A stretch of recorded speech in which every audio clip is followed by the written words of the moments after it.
उत्तर प्रदेश की विधानसभा में नए विधायकों ने आज शपथ भी ली। इसके साथ में विधानसभा अध्यक्ष का नामांकन हुआ और इस बीच में समाजवादी पार्टी के मुखिया अखिलेश यादव भी पहुंचे और उनके सहयोगी दल के साथ ही ओम प्रकाश राजभर भी आज मौजूद थे। हमारे साथ आज तक पर है राजभर जी, आज आपने शपथ भी लिया है, अखिलेश जी भी आए शपथ लिया है।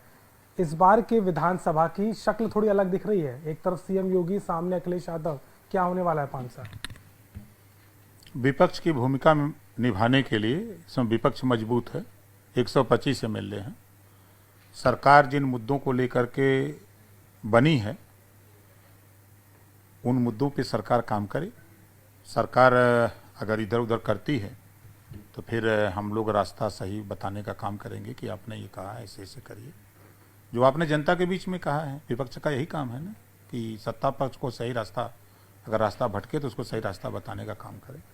सहयोगी दल के साथ में आप तो लगातार खड़े हैं, लेकिन उसी दल के प्रगतिशील समाजवादी पार्टी के नेता शिवपाल यादव को ना तो बुलाया गया पार्टी की विधायक मंडल दल की बैठक में, और आपकी जो ऑल पार्टी मीटिंग होनी थी वो भी अब नहीं हो रही है। क्या शिवपाल यादव को लेकर के संजीदा नहीं है नेतृत्व आपके? ऐसा कुछ नहीं है और सर्वदलीय बैठक होनी है।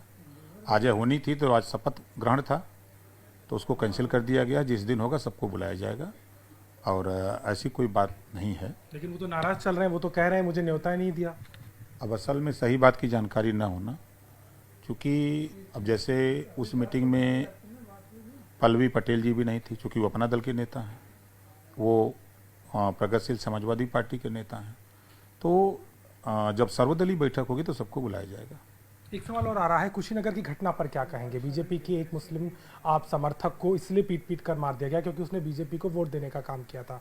आप इसको कैसे देख रहे हैं? देखिए, हम पहले तो उस घटना की निंदा करते हैं। चुनाव में कौन किसको वोट दिया, कौन किसको नहीं दिया, चुनाव खत्म होने के बाद वो बात वहीं खत्म हो जाती है। अब सरकार बन गई, सरकार काम अच्छा करे, उस काम को करने के लिए लोगों को सोच बना के काम करना चाहिए। लेकिन जिस तरह की वो घटना हुई, उस घटना की हम निंदा करते हैं। ऐसी घटना नहीं होनी चाहिए। आपको लगता है कि अल्पसंख्यक समाज से आना एक कारण था, या इसको कोई राजनीतिक साजिश के तौर पे भी आप देखते हैं?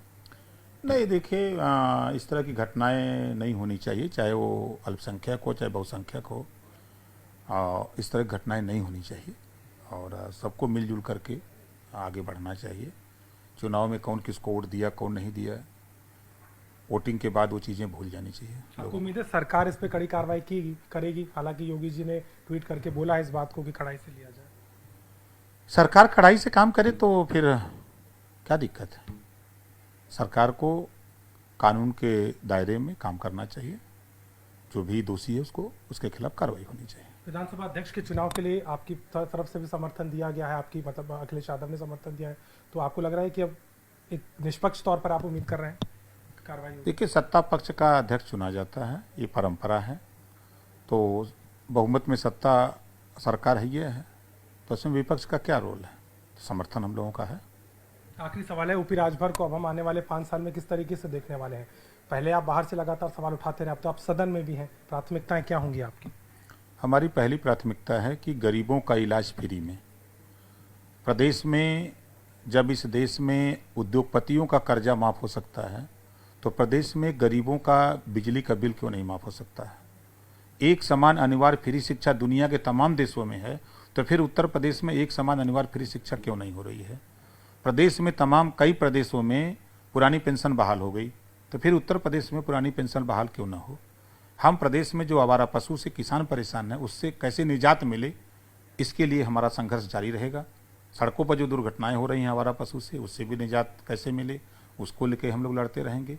प्रदेश में अमन चैन भाईचारा हो, लोग मिलजुल के रहें, इसके लिए हम लोग बराबर संघर्ष। आखिरी सवाल ले रहा हूँ, अखिलेश यादव अब चूंकि सदन में नेता प्रतिपक्ष है, कुछ बदलाव आप देख रहे हैं राजनीति के तौर पर, सदन के तौर पर? सरकार को घेरने की कवायद में आप भी खुद होंगे उनके साथ।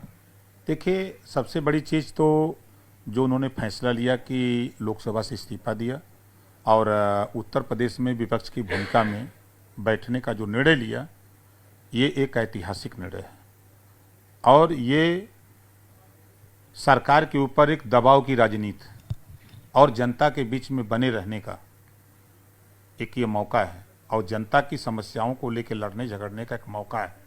कहीं कोई बात हो तो नेता जब रहेगा धरती पर तभी ना वहाँ जाएगा।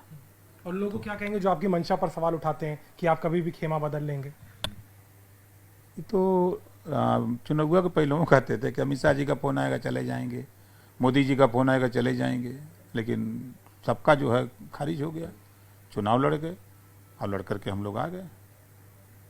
साफ तौर पर ओपी राजभर सीधे तौर पर सरकार को घेरने की कवायद में अखिलेश यादव के साथ खड़े होने की बात कर रहे हैं। कुशीनगर घटना की निंदा की और साथ ही साथ आने वाले समय में तमाम मुद्दों को लेकर के सरकार से सवाल करने की तैयारी में है। लखनऊ से कैमरामैन संजय सिंह के साथ अभिषेक मिश्रा, आज तक।